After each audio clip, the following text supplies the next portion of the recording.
Good evening, everyone. Welcome to the March 20th, 2024 meeting of the Gaithersburg Planning Commission. Welcome, everybody.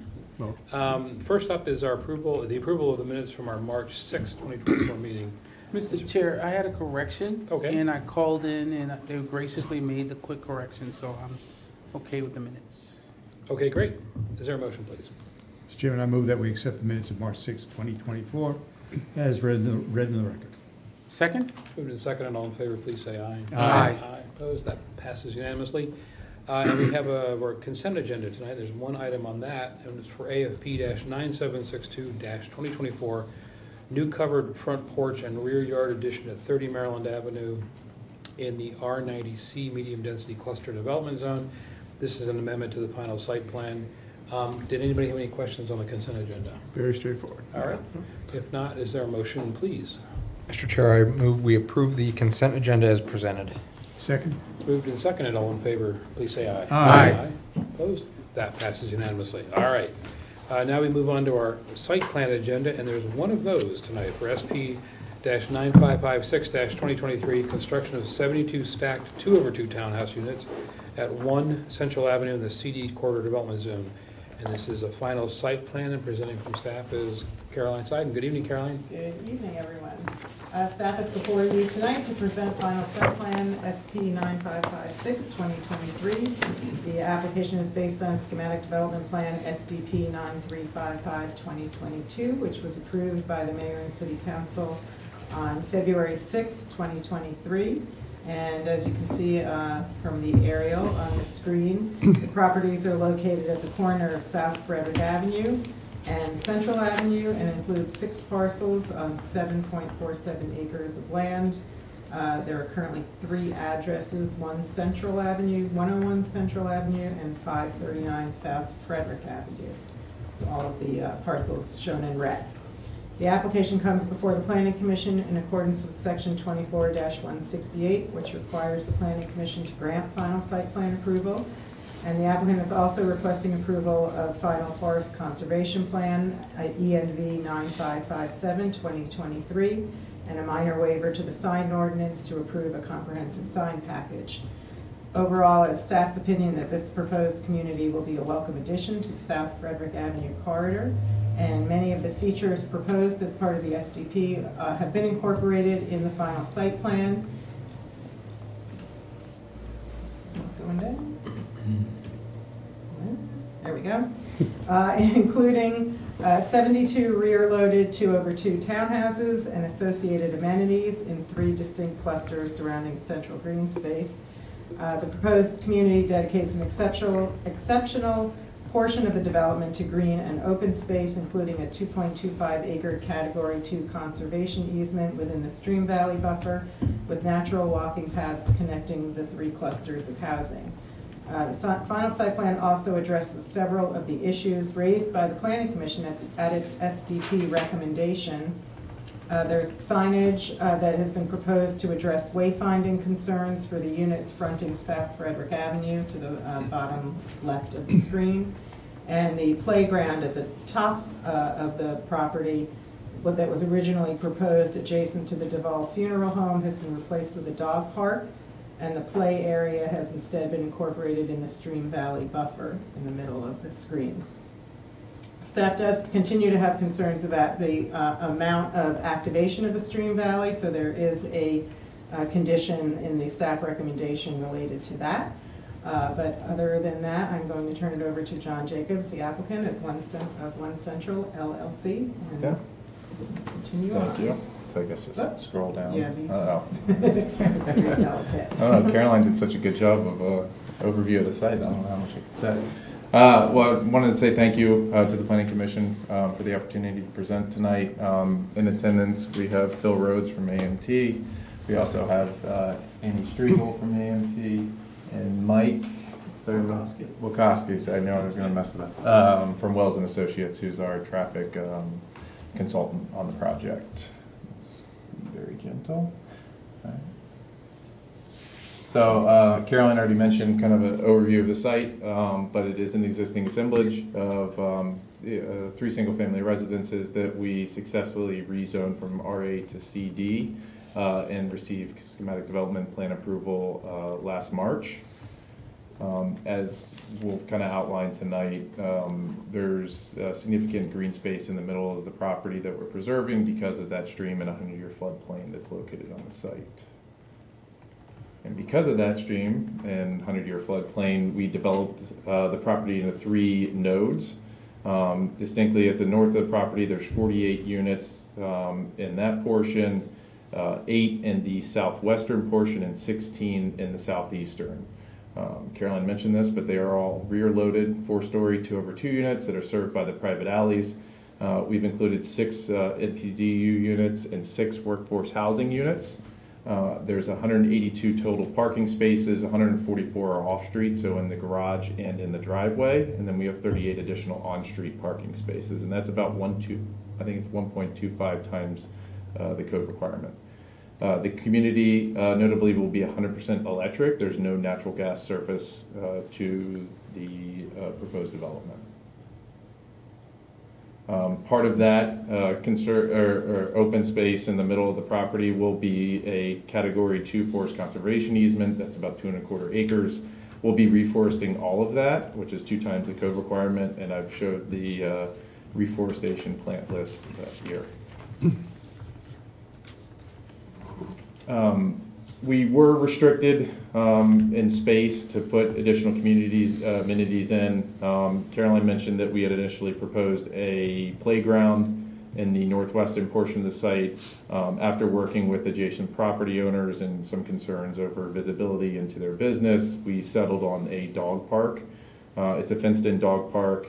We'll be including a mix of recreational equipment for the dogs and a pet waste station. And I see this more as a kind of recreation center for the dogs, but also a meeting space for the community. Additional amenities that we provided on the site plan included that natural surface walking path, where we believe it connects those 3 nodes and should be a great community amenity. But we've also included play equipment and recognize that we'll need to expand on that given feedback from the Planning Commission. We will certainly do that. But also we'll include some benches along that walking path. We are seeking a minor waiver with our comprehensive sign package. Code currently allows for 1 freestanding sign per 10 acres. We're seeking approval for a total of 3. The main monument sign will be at the intersection of the new public road, Cordelia Lane, and 355. That's denoted by the letter A. And then 2 additional directional signs at the corner of Central and 355 and adjacent to the entrance on the private alley. We ran a traffic analysis and traffic impact study that was most recently revised in October of 2022. That received approval from State Highway just this past February. There were no traffic improvements required. However, we are placing channelization, concrete channelization at the corner of Central and 355, and those directional signs that Caroline mentioned previously, directing traffic on how to get to Maryland 355 South, essentially going east on Central Avenue, coming to East Deer Park, and accessing 355 that way. Oh, sorry. So we've included a mix of elevations in our design. I think there's 5 distinct elevations. There's 6 color packages. And we've done this in an effort to kind of break up the units and provide kind of a uniformity and attractiveness across the community. So you can see that here, and we'll go into more detail on the next page with the specific packages. These have all been selected in both material and color for all the units. Additionally, we've shown the high visibility units on the plan on our plan. It'll be a mix of full high visibility and partial high visibility units. We also ran a pedestrian sightline study in order to design the brick water table that really kind of makes those full and partial high visibility units distinct. We'll also be including, and we can go to the next slide because this will be a good representation of both of those. We'll be including for the full high visibility the window trim that matches the front facades of the house as well as that brick water table. And then on the partial high visibility units, we'll be including that brick water table based on the sightline analysis, and then the window trim to that point as well. Construction phasing, it'll be a pretty efficient construction process, just given the kind of limited scope of the project. But noted in blue is phase 1. That's where we will locate the model homes. They'll have accessible parking when that becomes available to the public, and then it'll just be continuous going to the green portion and then to the magenta. And obviously barring any unforeseen circumstances, it should be a pretty efficient process. Lastly, we met all the APFO requirements with both the fire and water and sewer.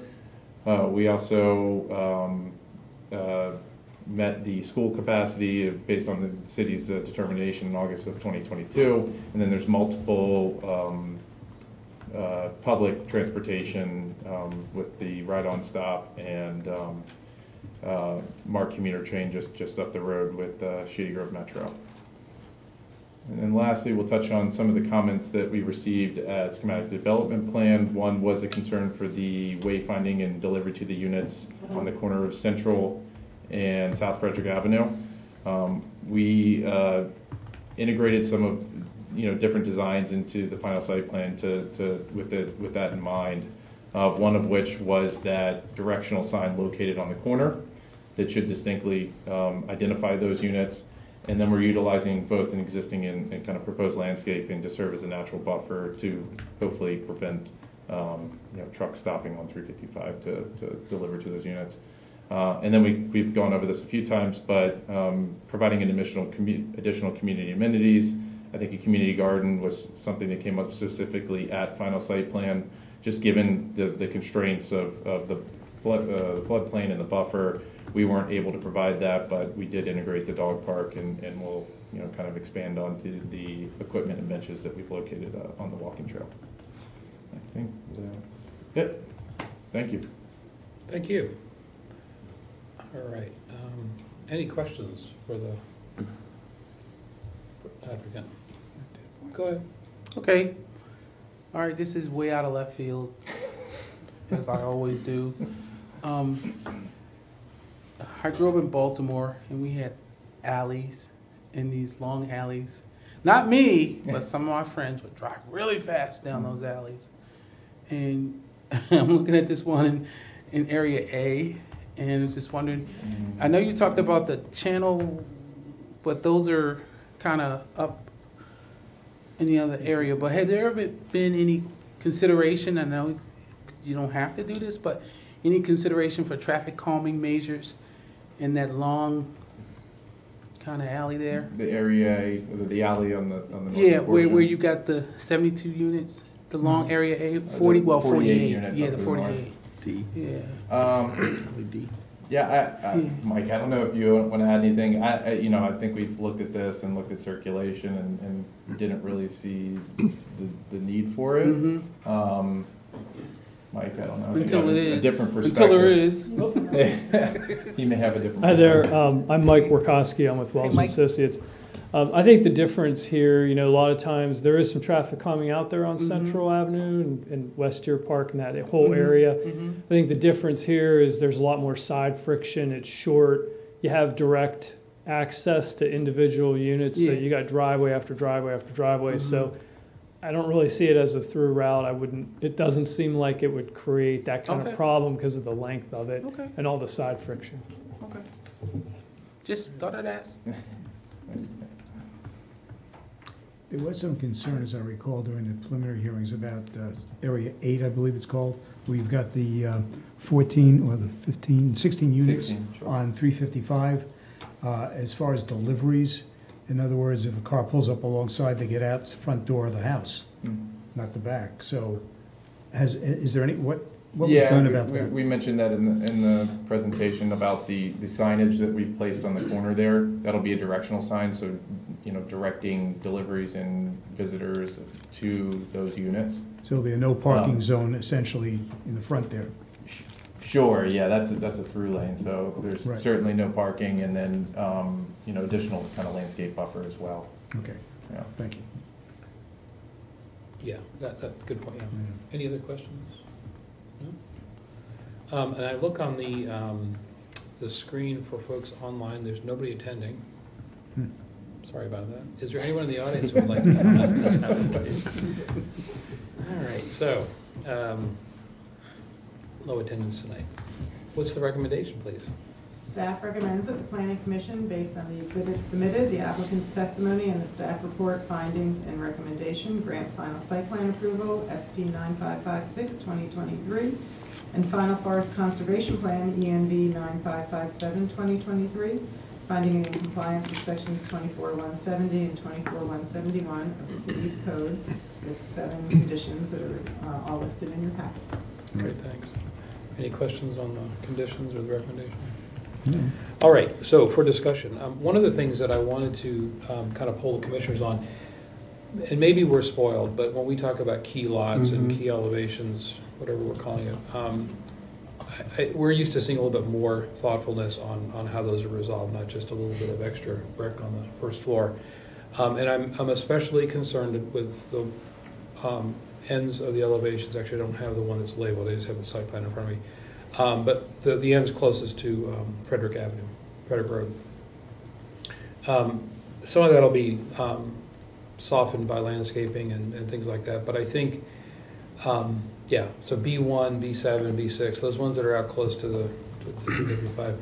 I think if you look at the context for some of the multifamily development that's happened just north and west of the West Deer Park intersection, some of the stuff that's happening up the road a bit, or down the road a bit, the caliber of this, I mean, overall it's a great plan, I think, and it's nice to have all the green space, but I think the building itself, end out facing to the street, just seems to want to be something a little bit more thoughtful for an end elevation that's facing a major thoroughfare, not just a casual view as you have to be coming down the street.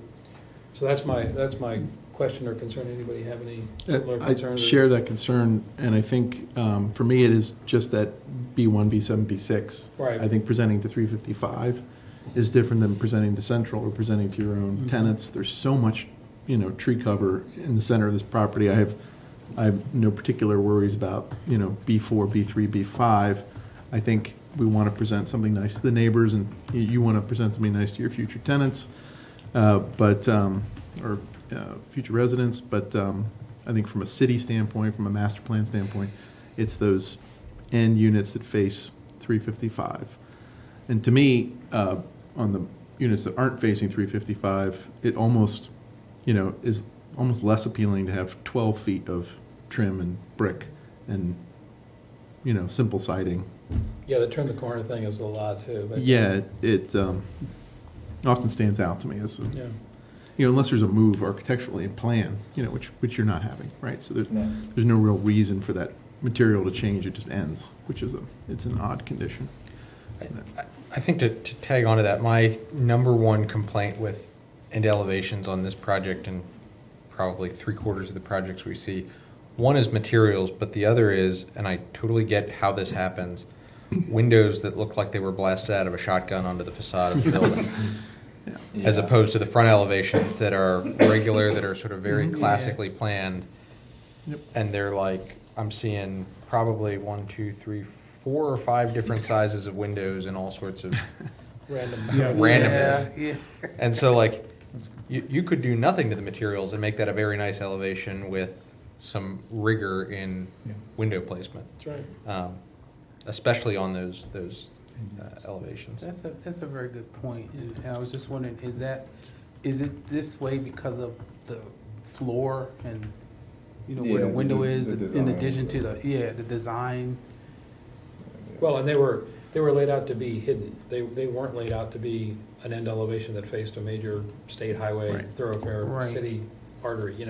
Yeah. So they are kind of where they need to be Mhm. based on where you're going to imagine a bed and a toilet and everything else being in Yeah, the space. but I mean, So I think that's the one big ask, is that we look at those three elevations. So it's, I'm sorry, I don't have the A, B's, and C's yet, but was it B1, seven, B7, B6? Yeah. The end of those. right. I mean, this is, after all, the corridor development zone, and this is the corridor. So, I Mhm. mean, I think Yeah. embracing the streetscape of the corridor is a high priority for a project like Do we this. want to make that a condition? I would, Yeah. and I don't know what you might propose for wording or how far you want to go with it. Leave it up to the discretion of the, they've got, What do you think? well, they have the To work with staff? recommendation. Yeah, they or- have, yeah. Leave it up to the staff. Caroline, are you comfortable with that? Have the applicant work with staff to develop Yeah. at a high, those three elevations, B1 B6. west, Yep. B7 north, B7, and B6 Six. south. B6, high visibility Yeah. elevation. Can I ask what that little teeny window is? Is that like a closet or something? Up on the third Like floor. up on the Fourth floor. what is that? It's like a little. It's a bathroom. It's a bathroom. Yeah, Probably in a you shower. Do that Probably. with like master bath. Okay, Yeah. okay. It's when you're soaking in your tub. And you want light, but you don't want everybody to see you. You don't want to. Yeah. So, and I'll paraphrase what some have said here, just for direction. If you pull up that elevation again, please, just so I can Yeah. kind of be in front of everybody. There it is. So I think there's three things to consider here. There's, Commissioner Wessel mentioned the rigor of the organization of the windows themselves and how they make sense and they're balanced. Whether it's symmetrical, that isn't necessarily the case, but they're certainly done in a way that creates some geometry that looks traditional. The second is the relative amount of windows to just open blank siding areas and what to do to kind of to mitigate that a little bit. And that can be done with trim details that are horizontal or vertical, or windows all in the right place. But there's this idea of balancing blank wall to windows.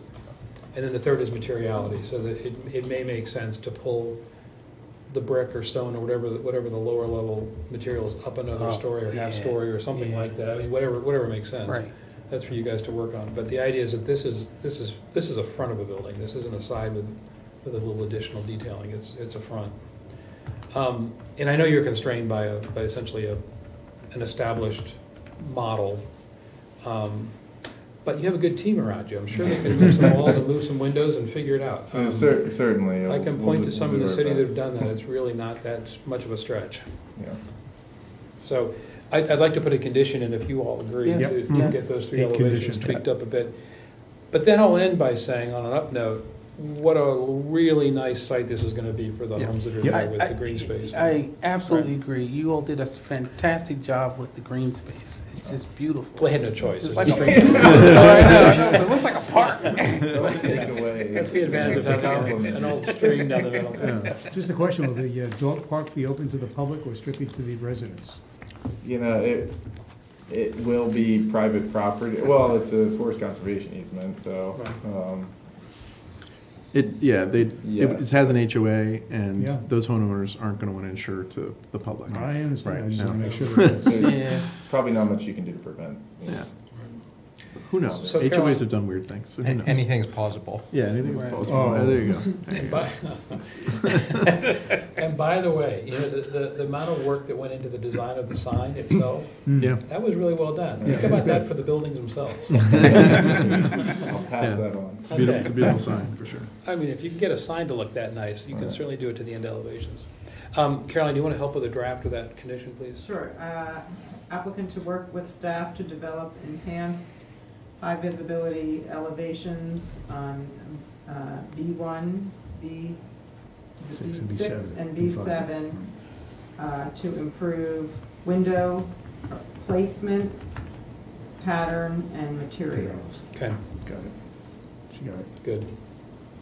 Good. She's I don't channeling think her we inner do. Greg. I don't think we need to bring that back. I think we can. Yeah. handle this. No, that's Okay. good. All right, good. And I'll just make one last pitch for whatever Rob's calling it these days, but the mixed middle housing is really something that we're in desperate need of. Yeah, So, we need it, yeah. thank you. Sure. Yeah. Agreed. All right, any other comments? No, let me do one thing real quick here and check to see that nobody logged in. Nope, still 0. Thank you all. All right, so any other comments or concerns? No? Looking both ways? No? All right. Is there a motion, please? And remember, we have an 8th condition. Mr. Chairman, I move that the planning commission, based on the exhibit submitted, the applicant's testimony, and the staff report, findings, and recommendation, grant final site plan approval, SP 9556-2023, and final forest conservation plan, ENV 9557-2023, finding it in compliance with section 24-170 and 24-171 of the city's code with the 8 conditions as read into the record. Second. It's moved and seconded. All in favor, all in favor, please say aye. Aye. Aye. Opposed? That passes unanimously. Thanks very much. Great. Great project. Thanks for working with us on those elevations. And look forward to see the project come on. Do our best. All right. Was there one other waiver? Oh, I think that was The forest uh, conservation. The forest conservation was my understanding included. That would be that was presumed to be included in the approval. The The sign- sign, so the sign approval? Sign, yeah. Okay, that was the thing I was Yeah. worried about. We were, I mean, that it was in the record that way, so, We're good. yeah, Thanks, Frank. that works. Thank you. All right, that takes us to, from the commission, Phil, can I start with you? Nothing for me this All right. evening. Matt, Nick? Another for me? Laura? Surprisingly, no. Come on, Danny. Nothing? No, Danny. Okay. nothing. I got nothing. This is as close as Danny gets to a bad mood. All right, then I guess we'll go to from our team at City Hall. I can keep it short tonight. All I have is some updates on dates. You have a joint public hearing on Retool scheduled for April 15th, and their next meeting is April 3rd. Perfect.